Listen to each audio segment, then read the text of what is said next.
the beaten path of what God has for us, the first thing is we don't hear him anymore. Can't hear him. Is this my voice?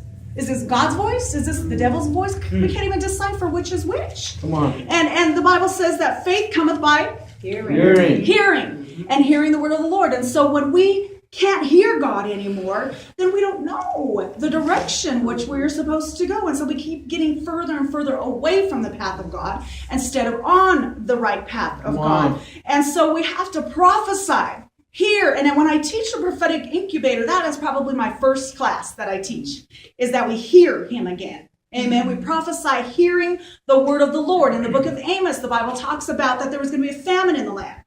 Not of food or water, but of hearing the word of the Lord. Amen. And so we have to understand God is trying to wake us up and get our attention. Our undivided attention. Because that's what that word hearing in the Hebrew means. Undivided attention. Amen. God is saying, okay, you've gone all that way, but I'm going to gather my people.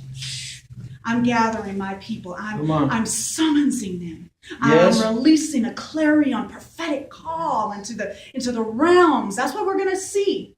Our prophetic incubator go from 5 to 500, just like that. Come on. Amen. I started prophetic empowerment calls in August. I had 35 a month.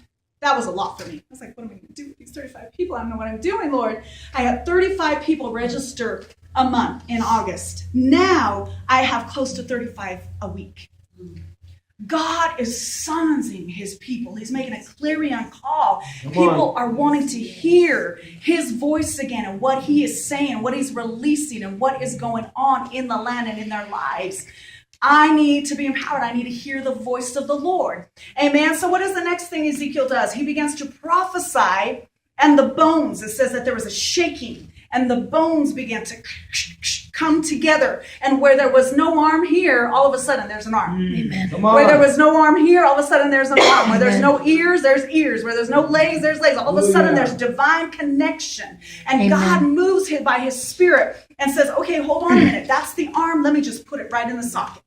Amen. That's the leg. Let me put it just in its socket so that the whole body, Ephesians 4:16, that is compact, fitly joined together, can release what is necessary and flow freely so the body can come. The strength comes. Come on, when divine connection comes and we begin to be aligned properly, you get strengthened. Yes. When somebody comes in your life and says, here's a call of God on your life. God is doing some great things. I mean, all of a sudden you're just like, wow, I'm blessed again.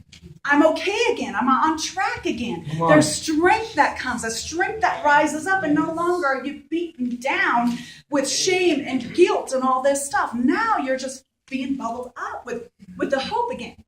Amen. And so divine connection is necessary. That's why we have to just cut off all these, like Prophetess says, these leeches that just keep pulling on us and never add to. Come on, if my arm weighed 10,000 pounds, how could that effectively work my whole body? Amen. Boy, I better hit the gym for that one arm. I better do something to get it aligned properly so that it is flowing freely. And so divine connection is necessary. So when he prophesies divine connection, that's the summons. That's the awakening. That's the calling forth of the prophets, of the apostles, and that's what God is doing in the land. Amen. Then the third thing, he prophesies that the winds will begin to blow. And that winds from the four corners of the earth would come, and the breath, the ruach, the spirit of God would come back in to a lifeless bodily frame and empower it to stand up and become the mighty army that God has originally called it to be. Amen. This is what the prophetic, that's why I love my job. I love being prophetic. I love releasing the prophetic because it is awakening. Hello, this is the season. This is the hour. Every one of us in this class that have taken it, some of you have been in it longer than the others.